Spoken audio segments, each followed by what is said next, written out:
이렇게 멀리 군에서도 참여하는 정상민 형제에게 하나님의 은혜가 함께하기를 바라면서 오늘 말씀을 시작하도록 하겠습니다. 오늘 말씀은 로마서 8장으로 이제 들어가는데요. 이 로마서 8장은 이 8장 2절을 보면 이렇게 되어 있습니다. 이는 그리스도 예수 안에 있는 생명의 성령의 죄와 사망의 법에서 너를 해방하였음이니라 이렇게 되어 있습니다. 그러니까 이 로마서는 이제 나중에 한 번 더 로마서를 우리가 설교할 기회가 있는데 2번을 더 하려고 지금 그러는데 그때 좀 더 자세하게 말씀을 드리는데 이 지금 로마 제국 안에서 살고 있잖아요. 우리 지금 김경희 권사님이 한국에서 사는 오늘 우리들이 얼마나 이 사망 권세하에서 살고 있는지 정부의 권력으로부터 해서 그 안전망이든지 이거를 안전한 기도를 이렇게 드리셨는데 지금 사도 바울도 마찬가지예요. 로마 제국이라고 하는 것이 전 세계를 지금 지배하는 제국이 됐는데 여기에 사는 이 사람들은 죄와 사망의 법에서 살고 있다는 거예요. 끊임없이 로마는 정복전쟁을 일으키고 거기 있는 사람들을 살육하고 그리고 그들을 노예로 잡아다가 노예로 부리고 그 다음에 그 안에는 남자와 여자로 갈라져 있고 주인과 노예로 갈라져 있고 그 다음에 귀족과 평민으로 갈라져 있는 이러한 죄와 사망의 법에서 에클레시아 초대교회 로마 교회라고 하는 거는 뭐냐 로마에 있는 교인들한테 보내는 편지 아니에요? 이 교회는 생명의 성령의 법을 찾아 나선 것이다. 우리는 이 풀뿌리 지금 여기에 모여있는 각 교회는 회중은 30에서 50명뿐이 안 된다고 그래요.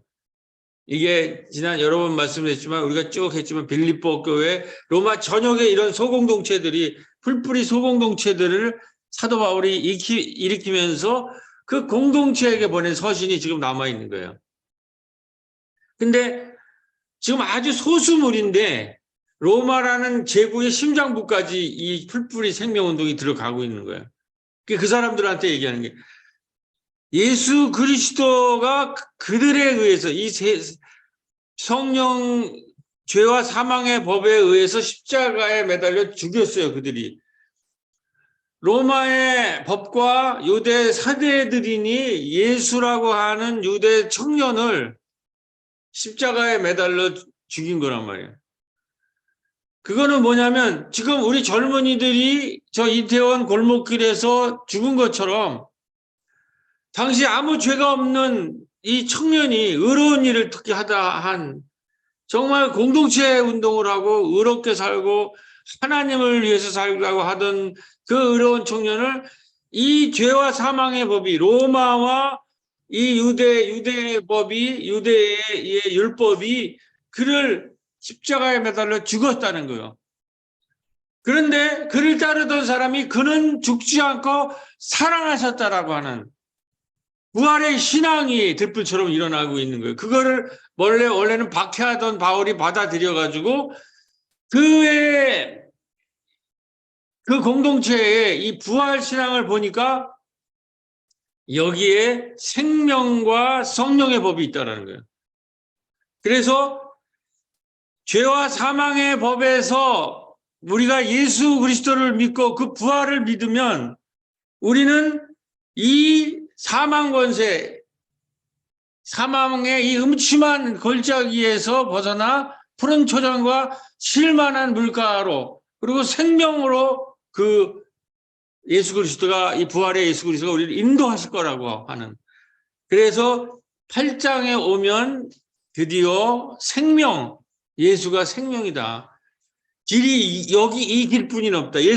우리가 지금 이 로마의 이 사망의 걸작위에서 이 죄와 사망의 법에서 우리가 살아날 길은 오늘 여기 모여있는 이 에클레시아, 이 풀뿌리 30에서 50명뿐이 되지 않는 이 풀뿌리 공동체, 이 부활의 공동체, 이 메시아적 부활의 공동체에 길이 생명에 있고 길이 있다라고 얘기를 하는 거예요.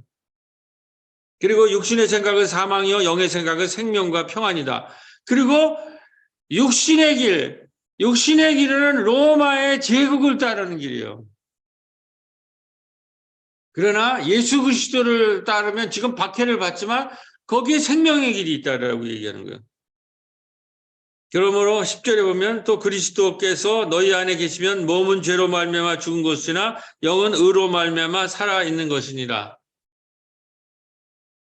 이 로마가 지배하는 이 로마의 세계관에서 우리가 벗어나야 된다. 탈출하고 생명의 성령의 법, 부활의 예수 공동체 에클레시아로 들어와서 이 생명운동을 같이 하자라는 이 권면이에요. 그리고 이게 8장의 이 후반에 가면은 이 얘기가 사람들에게만 아니라 지금 온 피조물이 여러 번 제가 설교했기 때문에 오늘은 이 얘기는 온 피조물이 신음하면서 이 하나님의 아들이 우리에게 오는 거를 갈망하고 기도한다는 거예요.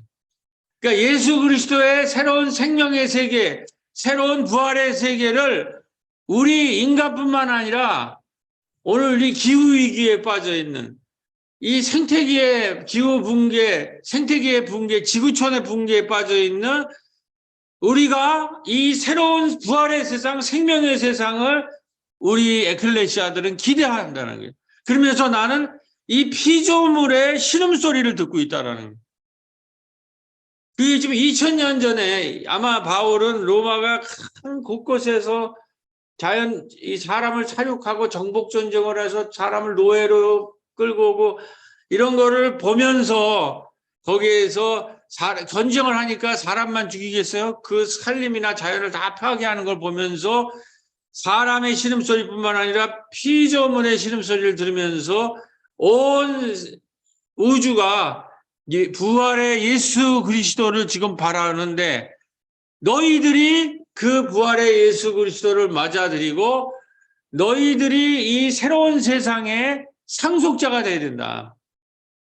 제가 다음 주에 거쳐서 말씀드리겠지만 로마서는 이 에클레시아 지금 로마와 로마 교회나 사도 바울의 에클레시아 당시의 교회랑은 상대가 안 돼요. 여기는 몇십 명이 모여 있는 데고 여기는 제국 전체를 지배하는 거예요. 그런데 지금 30명, 50명 모여 있는 그 조그마한 에클레시아에 대해 이런 얘기를 하고 있는 거예요. 사도 바울이. 지금 이 세상을 지배하는 권세들은 무너질 것이고 너희들이 새로운 세계의 상속자가 될 것이라는 거예요. 근데 그 새로운 세계의 상속자에 누가 들어와 있어요? 유대인, 율법을 믿는 유대인이 들어와 있고 헬라인이 같이 들어와 있어요. 근데 이 두 세력이 함께 이 부활의 에클레시아를 해서 이 생명의 법을 따르면서 이 새로운 세상의 상속자가 될 바울은 구약을 다 보고 성서를 보고 예수 그리스도의 삶을 보면서 그가 갖고 있는 신앙으로 이 에클레시아가 결국 예수 그리스도가 추구하는 새로운 세상의 상속자가 될 것이고 그거를 위해서 예수가 죽었지만 부활한 사건이 일어났는데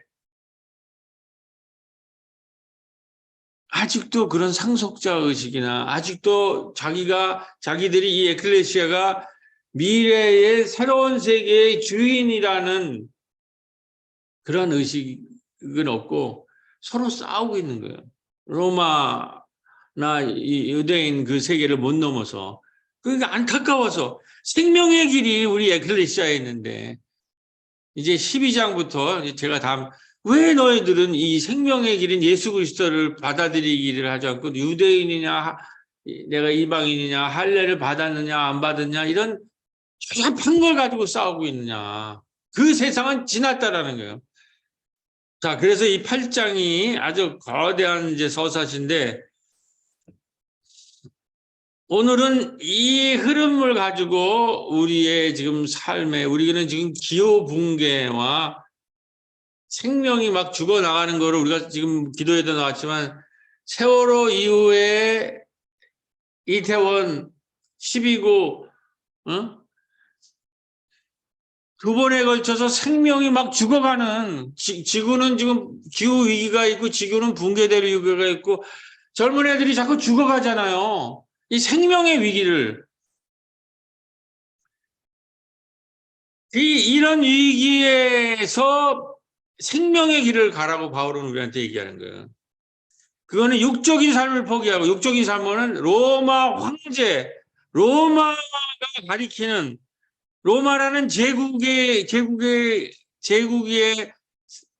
인도하는 이 육적인 삶을 포기하고 영적인 삶은 뭐야? 예수 그리스도의 길이라는 거예요. 그 길로 가라는 거죠. 이걸 오늘날에 얘기하면 제가 여러 차례 얘기한 거예요. 육적인 오늘 저 코로나 이후에 육적인 일은 뭡니까? 탐욕. 우리가 예수 그리스도의 에클레시아에 들어와 있으면서도 아직도 자기에 빠져 있다는 거죠. 아직도 나르시즘, 자기뿐이 모르는 이게 바로 육적인 삶이에요. 이거를 에클레시아 부활의 공동체에 들어오면 이것에서 벗어나서 생명의 길로 가야 되는 거예요. 우리가 나르시즘, 자기의 탐욕에 빠져 있고 세상의 그 능력주의, 내가 잘나서 내가 성공했으니까 지금 어려움을 당한 사람 다 지가 못나서 그런다.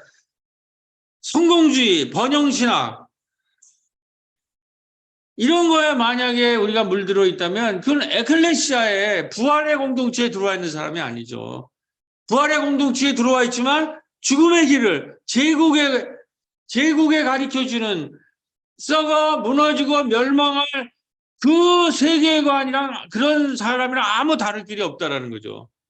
그러니까 탐욕과 자기애와 능력주의와 성공주의와 번영시작 이 모든 것을 요약하는 오늘의 이 지구촌과 기후위기와 이 반생명 사람을 죽이는 이 모든 죽음의 길의 근원이 뭐냐. 오늘 인류 문명이 왜 30년 후에 멸망할 거라는 예측이 나올 정도로 앞길이 보이지 않는가. 아까 권사님 기도에도 길이 잘 안 보인다고 그러잖아요. 그러면서 우리가 이 신앙에서 길을 찾자고 그런 거 아니에요. 아주 정확한 말씀이에요. 그 길을 지금에 대한 가장 좋은 대안으로 나온 책이 2권인데 오늘은 한 권을 소개하면서 성경 말씀과 오버랩하면서 여러분에게 생명의 길을 제가 전하려고 하는 것입니다. 영국의 왕립회원의 뭐 이런 미래학자고 사회학자라는 분인데 쓴 책이랬는데 less is more 적을수록 풍요롭다는 세상이에요. 우리가 이 반생명적 탐욕, 자기의 능력주의, 성공주의 이러한 것에서 벗어나려면은 지구를 구하는 탈성장이라는 부제가 지구를 구하는 이러한 반생명적인 우리 삶의 태도와 습관에서 벗어나서 정말 지구를 살리고 생명적인 길을 예수 그리스도의 생명의 길로 가려면 이 모든 것의 가장 큰 문제, 이 모든 것을 결합한 인류를 지금 멸망으로 빠뜨리는 반생명으로 몰고 가고 있는 이 가장 중요한 근본 원인을 성장주의라고 해요. 성장주의. 우리는 저도 젊었을 때부터 저는 우리 조국 근대화의 박정희 대통령 시대거든요. 그때부터 지금까지 산 그 삶을 저의 삶을 몽통 몰고 간 거는 이 성장주의예요. 성장주의. 잘 살아보세요. 성장주의. 그래서 그냥 우리 초등학교 때 보면 여기 비슷한 또래들이 많으니까 뭐 수출 몇 억불, 뭐 국민소득 몇 불, 그 목표를 놓고 그로 성장하는 그 목표치를 향해서 온 국민을 동원해가지고 그 목표치를 달리는 그렇게 성장과 생산을 반복하다가 결국은 어느 정도 먹고 살게는 됐는데 결론은 뭐예요? 다 생명을 죽이고 지구 자체가 생명의 근인인 우리의 어머니인 지구가 파괴되는 여기까지 왔다는 거예요. 그렇기 때문에 이 성장주의, 끊임없이 생산하고 성장하려고 하는 이거를 멈추지 않는 한, 그래서 적을수록 풍요롭다. Less is more. 적을수록 풍요롭다고 하는 이러한 새로운 생명적 가치로 우리가 전환되지 않으면 우리도 죽을 뿐만 아니라 지구도 구할 길이 없고 수많은 사람이 계속 죽어나갈 수뿐이 없고 우리 모두가 불행해질 뿐이 없다는. 지금 우리의 이 죽음의 길에 파멸로 가는 길을 멈추는 가장 좋은 책으로 모든 사람이 이 책을 뻗고 있어서 제가 이 책을 간단하게 시간이 되시는 허락하시는 분들은 한번 읽어보세요. 이건 돈을 주고 하나 집에 구해놓을 만한 책이에요. 그리고 두고두고 씹어서 좀 읽어볼 만한데 제가 잠깐 요약을 하고 이것을 오늘 우리 바울의 사도 로마 시대의 그 반생명의 길을 이 죽음의 길로 가는 그 로마에 대항해서 에클레시아에게 하는 생명의 길이 어디 있는가라는 말과 오버랩해서 결론을 내리고자 합니다. 자, 이 책이 너무 좋아서 이 책에 대한 여러 가지 이 책을 요약해서 유튜브로 한 분들이 많아요. 그러니까 그것들을 전부 보고 제가 요약한 겁니다. 우리가 지금 가는 길은 우리 인류가 지금 지구 멸망에까지 오게 된 지금의 우리 문명의 성격은 한마디로 요약하면 산업물질 문명이라고 합니다. 산업물질 문명. 산업을 일으켜서 공장 같은 걸 일으켜서 물질을 무한 생산. 이 산업물질 문명은 산업물질 문명에서 인간이 갖고 있는 그 기계를 만들어냈잖아요. 그 기계를 만들어내서 그 기계가 뭐예요? 쉬지도 않고 주무시지도 않고 피곤치 않으면서 계속 생산을 해내요. 이게 멈추면 우리 경제가 다 붕괴되는 거예요.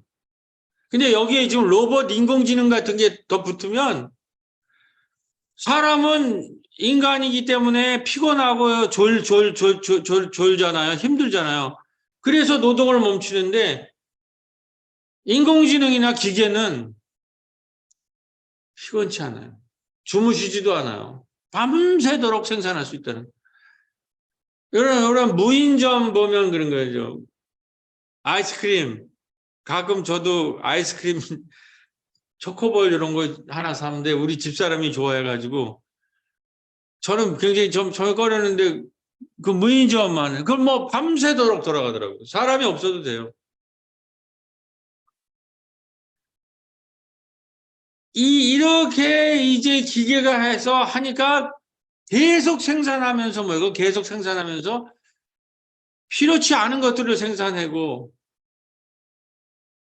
그다음에 생산하는 만큼 지구의 자원을 다 파괴하는 거예요. 저 아프리카 저기 뭐 아마존의 원시림 이런 나무 이런 그 여러 가지 원료 이런 걸 다 파헤쳐가지고 끊임없이 생산하니까 어마어마한 생산력, 힘이 그게 바로 산업물질 문명의 꽃이 자본주의 아니에요.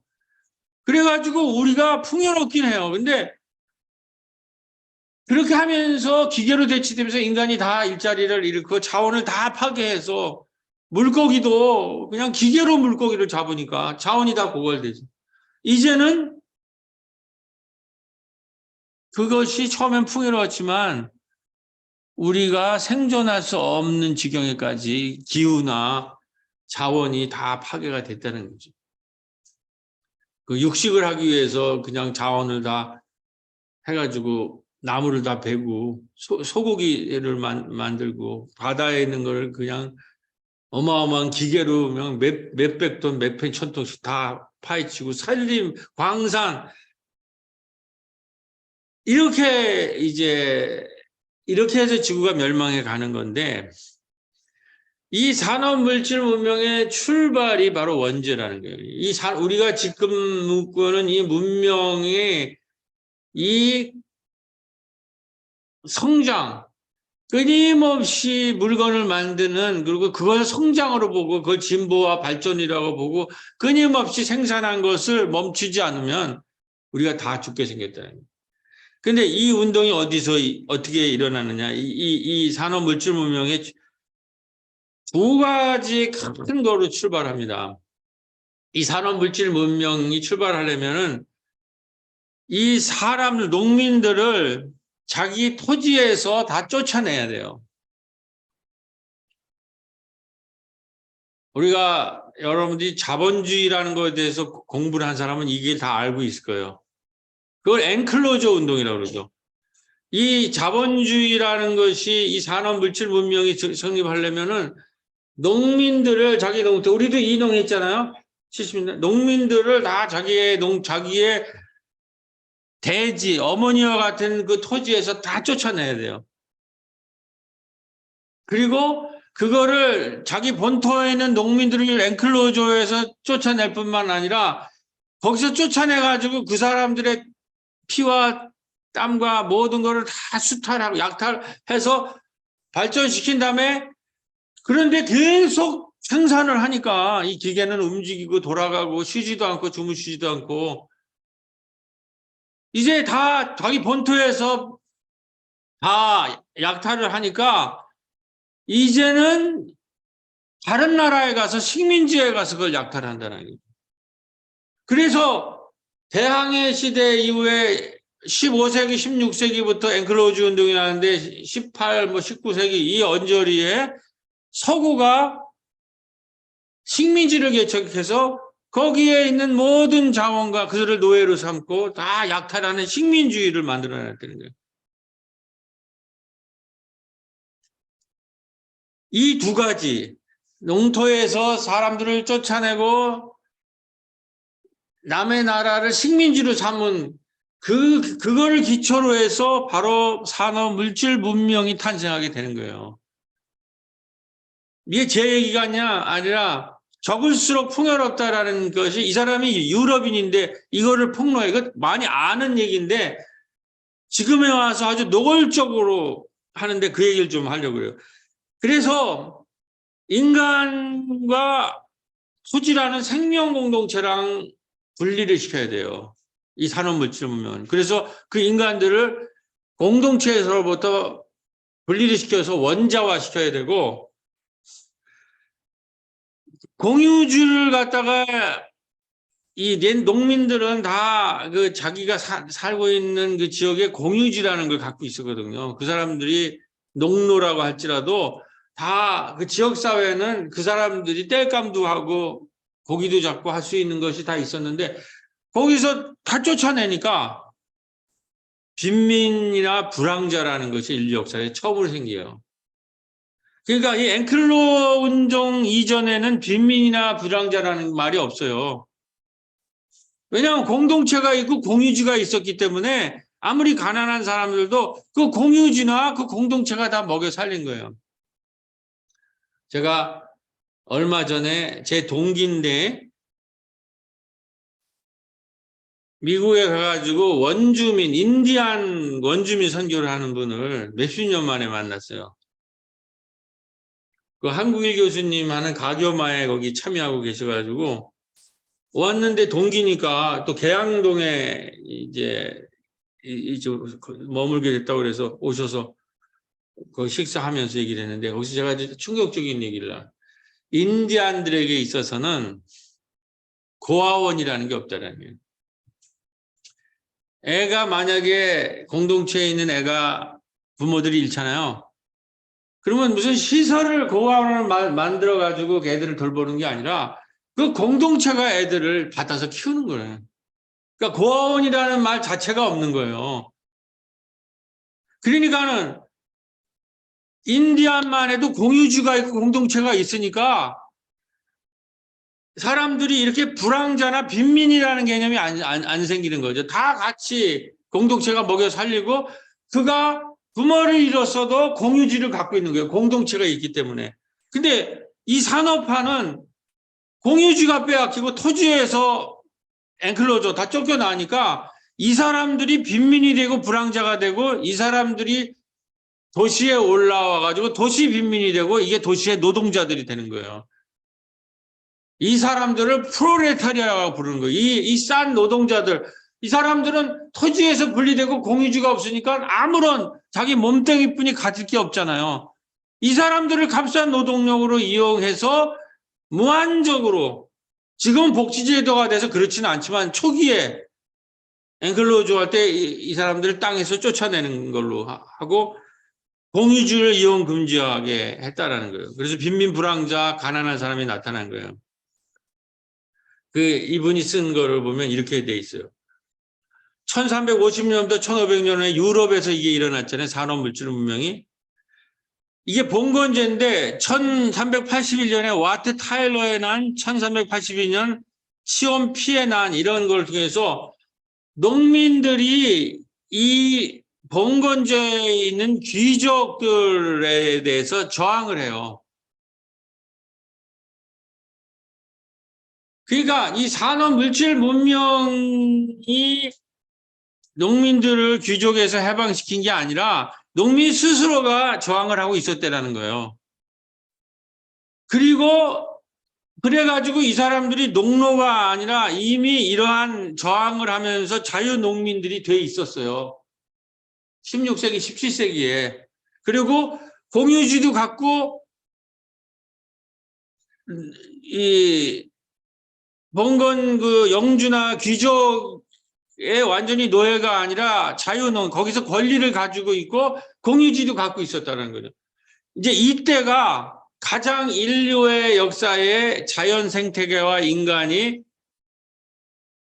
아주 신화적이었고 아주 유토피아적이었다. 아주 건강한 상태였다네요. 자연과 인간의 관계가. 그러니까 자유농민이 되고 자기 스스로의 공유주를 갖고 있고 그 공유주에서 조그만 농사도 짓고 물고기도 잡고 가축도 키우고 이렇게 평화롭게 사니까 이 귀족들이 굉장히 불안함을 느껴요. 옛날에 노예처럼 마음대로 부려먹었는데 그래서 코너에 몰린 봉건귀족들이 300년에 걸쳐서 농민들을 땅에서 몰아내기 시작해요. 이게 바로 앵클로즈 운동이에요. 그래가지고 뭐 이 사람들이 이제 농토에서 물러나고 그러니까 농촌에서 살 수가 없으니까 도시로 아무것도 없는 무산자로 와서 도시 노동자가 되는 거 아니야. 그럴 때 이제 산업혁명이 일어나는 거예요. 기계가 들어와가지고 거기서 공장 노동자로 일을 하고 있는데 그때 이제 양이 양모 산업이 영국에서 나오니까 양을 키우느라고 다 농민들을 또 쫓아낸 거예요. 산업 공장주들이. 그래가지고 이 사람들이 완전히 도시에 불황자, 가난한 빈민들이 된 거란 말이에요. 그런데 이것이 어떻게 성립이 되냐면 이러한 거를 완성시키기 위해서 농민들이 그럼 순수하게 거기서 물러났겠어요? 그러니까 독일 귀족이 농민 10만 명을 학살하고 영국에서 3,500만 명을 학살하면서 공유주의 이용을 금지하고 울타리를 쳐서 이 자연에서 완전히 분리된 다시 말해서 공동체와 자연과 인간의 인류의 몸에서 우리의 몸이라는 유기체에서 공동체에서 완전히 농민을 분리시키고 그 대중들을 값싼 노동력으로 만들어가지고 산업 물질 문명을 일으킨 거예요.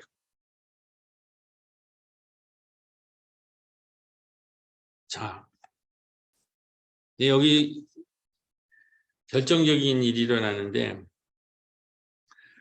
이게 뭔가 어색하잖아요. 우리 인간한테. 아니, 자연에서 분리돼가지고, 이 자연에서 우리는 공동체적인 존재인데 분리돼서 공유지도 없이 완전히 빨가벗은 사람으로 만들어가지고 빈민 유랑자라는 게 불황자가 뭐라는 거예요. 집도 없이 아무것도 없는 거란 말이에요. 이런 사람을 만드는 거가지고. 그런 사람 몇백만 명을 만들어서 값싼 노동력으로 만들어가지고 그거에서 그냥 기계를 돌려가지고 어마어마한 물질을 만들어냈다는 거예요.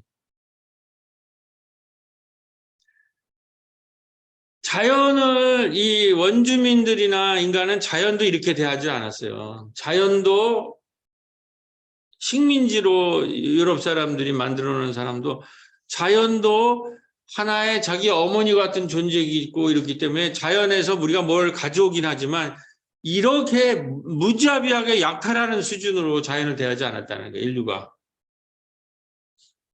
그런데 이 프란시스 베이컨, 르네 데카르트가 이 사람이 근대 사상가들이 나오면서 이 베이컨은 뭐라고 그러냐면 이 자연은 창녀와 같은 존재다. 인간은 자연을 묶어두되 도움이 되도록 해야 하며 노예로 만들어야 하고 자연 상태에서 강제로 빼내고 짜내어 인간의 필요에 맞게 만들어야 된다. 자연은 창녀와 같은 거기 때문에 자연은 착취하고 수탈해야 된다는 거예요. 약탈해야 된다. 자연을 이렇게 대하는 사상가들이 15, 16세기에 등장했다는 거예요. 유명한 철학자들이에요. 제일 유명한 사람은 데카르트 뭐예요? 데카르트. 나는 생각한다, 고로 존재한다. 그 말의 뜻은 원래 뭐예요? 중세는 신이 지배해 있잖아요. 그런데 신 필요 없고 이제 우리가 내가 생각한다 말이야. 신보다 내가 더 생각을 잘할 수 있고 생각하는 이성을 가진 내가 존재하고 내가 세상을 마음대로 지배할 수 있다는 인간 중심으로 가자는 거예요. 그러면서 이 사람은 뭐냐면 인간의 이성이 중요하지 이런 육체나 이런 건 물질이나 이런 건 안 중요하기 때문에 동물이나 육체만 갖고 있는 동물이나 식물은 기계에 불과하다. 생명이 아니라 이거는 마음껏 파헤칠 수 있는 기계 같은 것이다. 그래서 이 나는 생각한다, 고로 존재한다는 이성을 찬양한 데카르트가 무슨 것을 하냐면 동물 실험을 할 수 있어요. 동물을 뭐 두개를 하고 산 동물을 막 해부하고 이런 것이 동물은 아프지 않을 거다. 그건 기계에 불과하기 때문에.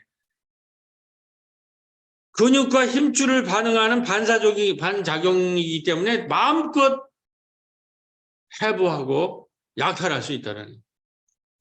그러니까 이러한 사상가들이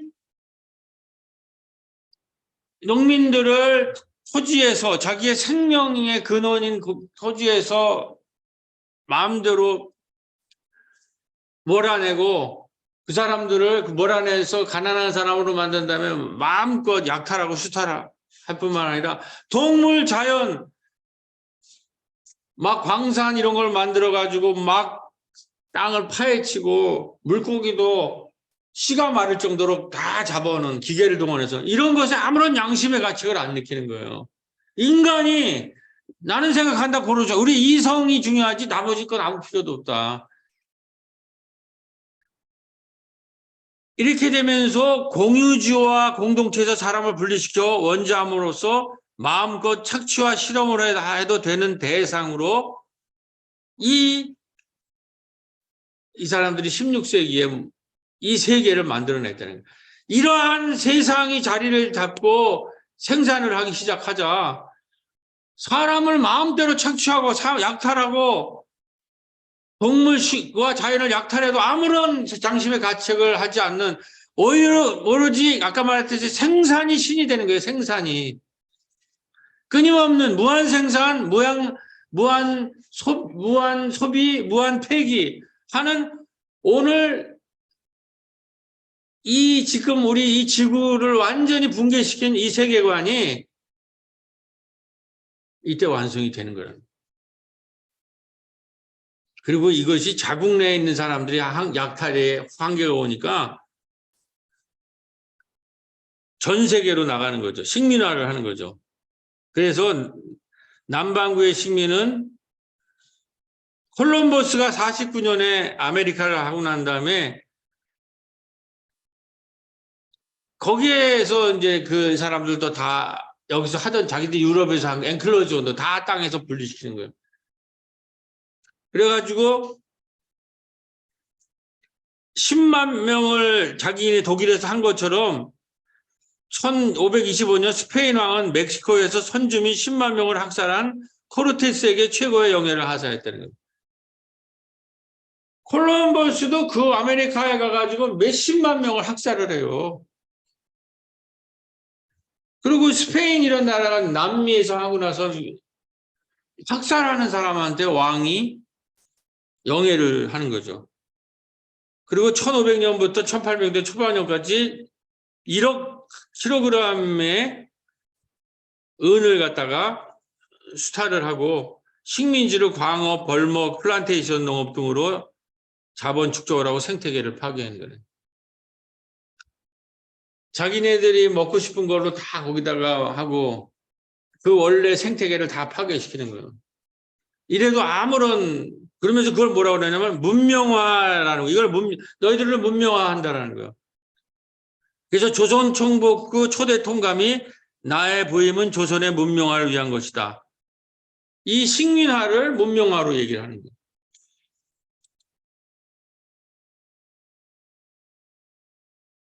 자, 이제 마지막 얘기입니다. 자연과 하나 된 원의 세계관에서 공유지 이용을 금지하고 울타리에서 쫓아내가지고 땅에서 쫓겨난 농민이 밑바닥 임금을 받는 자유노동자가 되고 폭력적으로 이런 식민 과정을 거쳐서 이 무한생산이라는 신을 만들어낸 거예요. 그 무한생산의 신이 지금 전 세계를 약탈하고 있는 거예요. 그러니까 저런 얘기예요. 적을수록 풍요롭다라는 얘기. 근데 여기서 가장 심각한 것은 이 무한 생산이라는 것이 나중에는 어떻게 되냐. 거기에 근대사회가 하면서 국가가 달라붙어요. 우리 박정희 시대. 국가가 이 개발에 앞장을 선 거예요. 그게 바로 GNP, GDP예요. 국민 총생산액. 우리 매일 국민 총생산액이 성장하고 있다고 듣잖아요. 국민 총생산을 높여야 된다.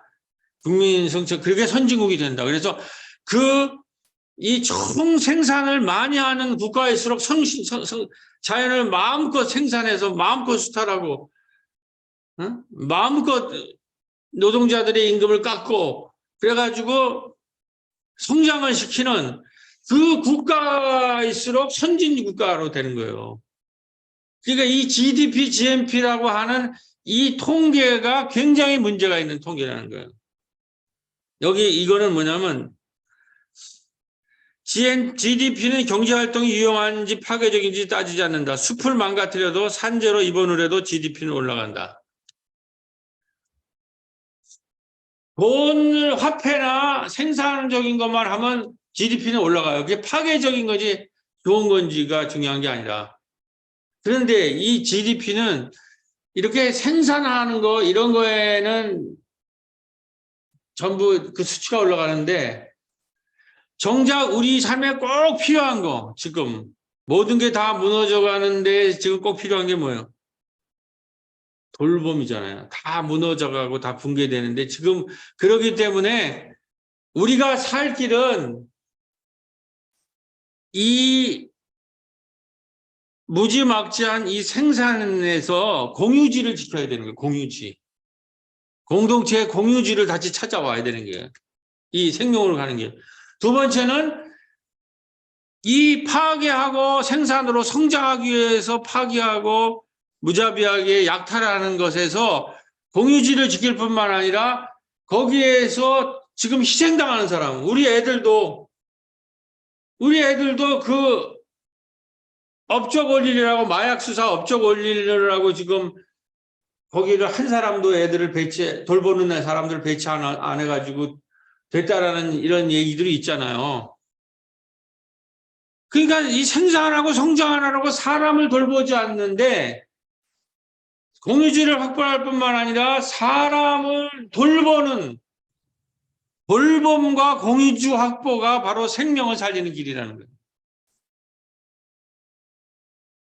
근데 이 생산과 성장의 열중으로 했던 이 국가나 인류는 숲을 망가뜨리고 산재로 입원을 해도 뭐 생산하는 거랑 연결되는 건 다 GDP를 치지만은 돌봄 노동인 텃밭을 가꾸거나 집 청소하거나 노부모를 봉양하는 거 이런 거는 GNP에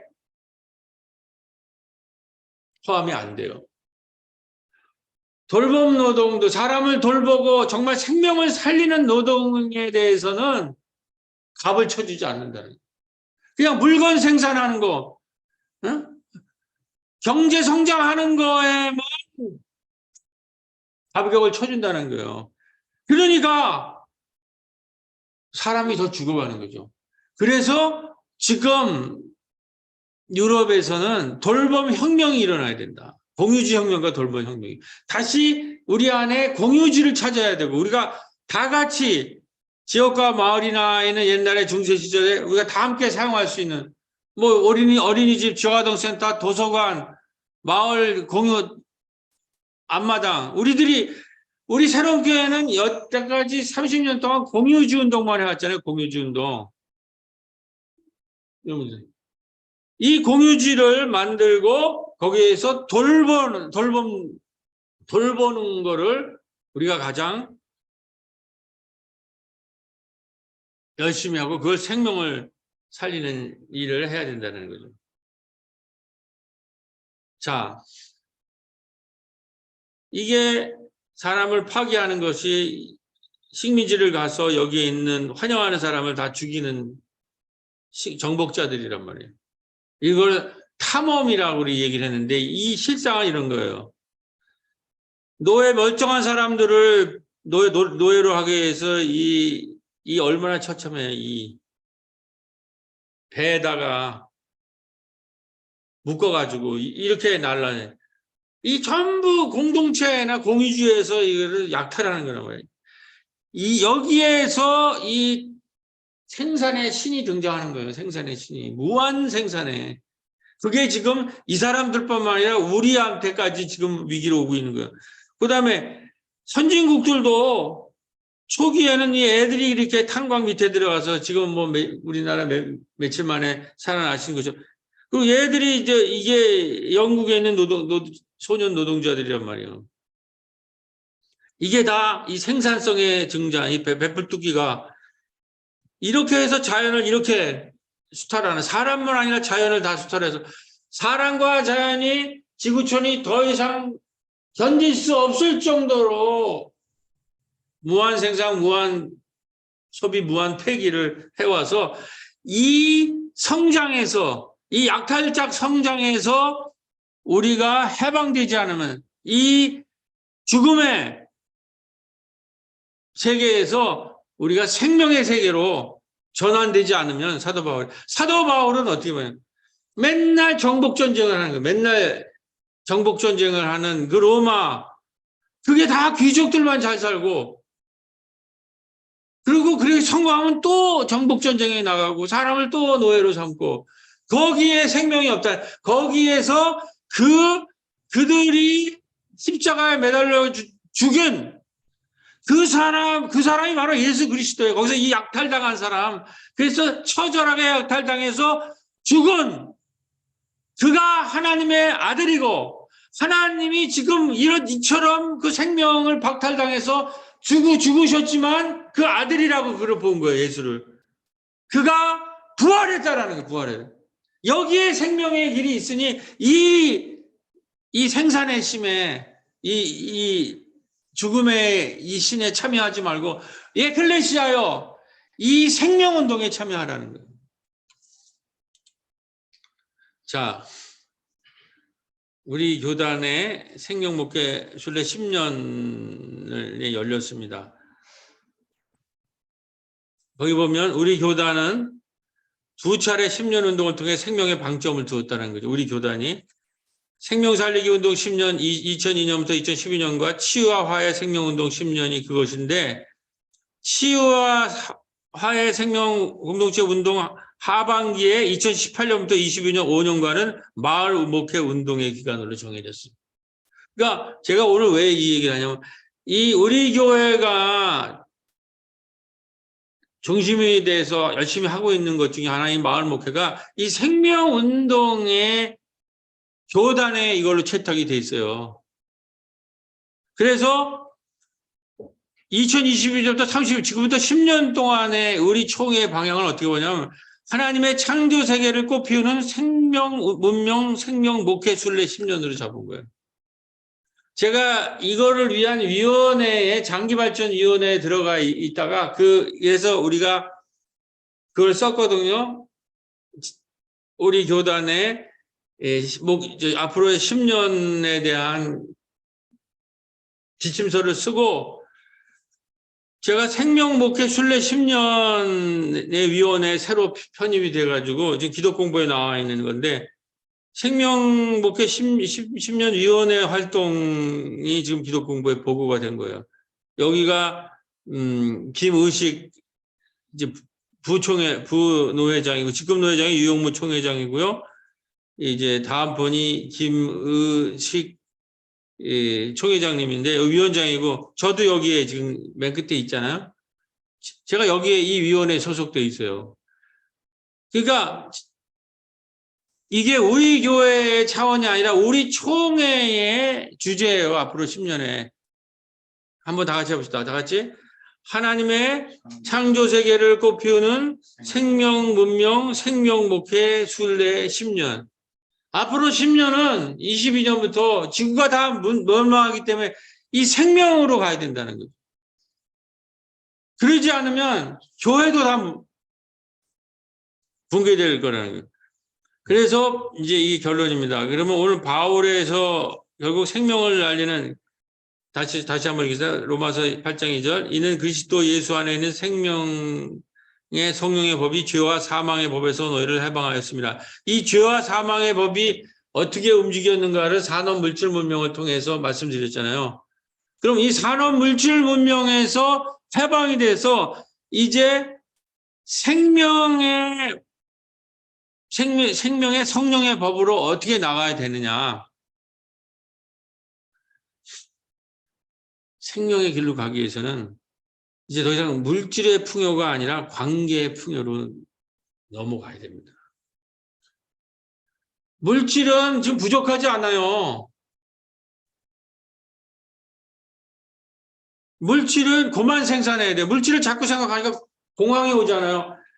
너무 넘쳐나는데 팔리지 않으니까 공황이 와가지고 기업이 다 넘어가는 거 아니에요. 그 물질은 필요한 만큼만 생산하도록 우리 시민사회나 이런 것이 전부 조절하고 관계를 풍요로울 할 거고 무엇보다도 돌봄의 풍요, 생명의 풍요가 필요한 겁니다.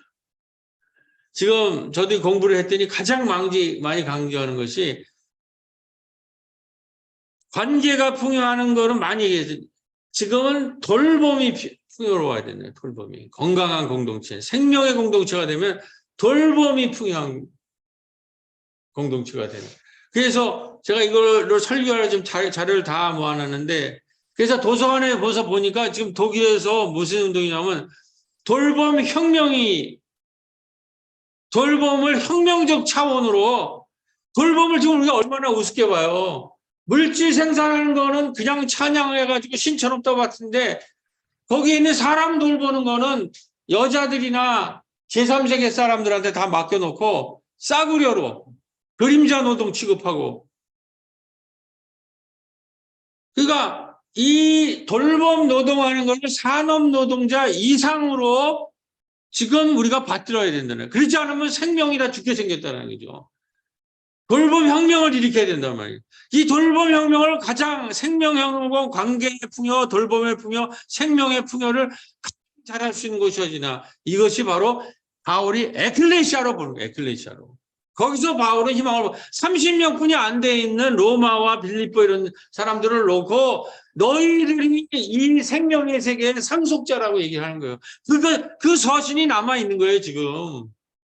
이 사람들이 당대에 큰 사람들이 아니에요. 30명, 50명 모여있는 조그만 공동체에 놓고 로마에 있는 교인들에게 내가 쓰는 편지노라 이렇게 얘기를 하는 거예요. 그리고 예배라는 게 뭐냐. 영성의 풍요를 위해서 제대로 된 예배를 드려야 되는데, 제대로 된 예배라는 것은 안식과 희년이에요. 그냥 사람을 약탈하고 수탈하는 것이 아니라 사람을 어떻게 해요? 안식하게 해야 돼요. 희년, 안식년, 안식일 이걸 철저하게 지켜야 돼요. 그렇기 때문에 사람을 돌보려면 많은 사람에게 시간이 필요하다. 시간이. 그래서 일주일에 4일만 노동하고 하루에 6시간 하고 저녁에 있는 삶을 누리고 4일만 노동하고 3일이 그중에 하루는 예배 드리고 그 시간에 평생학습 돌봄에 대해서 공부하고 마을 공동체에 대해서 공부하고 사회적 기업을 일으키고 유기농 축제를 하는,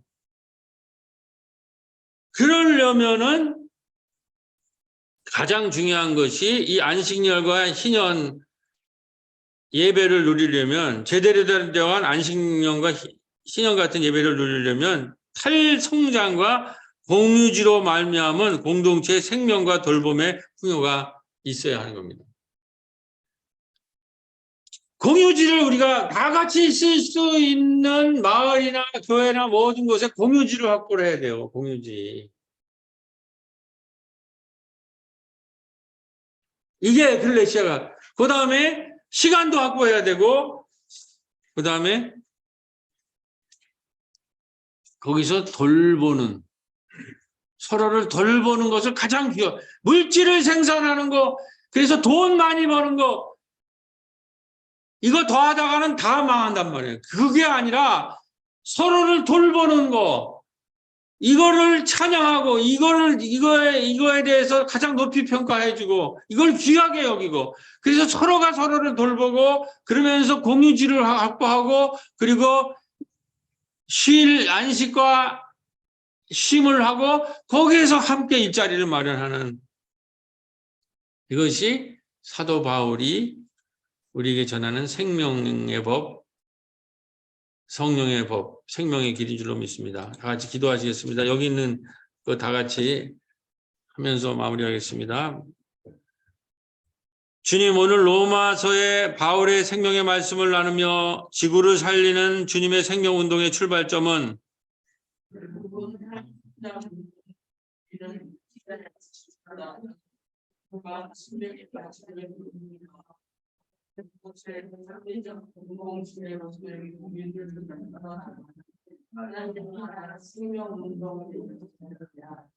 주님, 우리 새로운 교회는 작지만 오히려 마을의 창의적 공유지를 넓혀 나가며 돌봄이 풍요롭고 관계와 안식과 영성이 풍요로워, 다 같이 결국은 생명이 풍요로운 작지만 돌봄과 관계와 안식과 생명이 풍요로운 교회가 되길 원하오니 우리와 함께하여 주시옵소서. 생명을 주시는 예수님의 이름으로 기도드렸습니다. 아멘.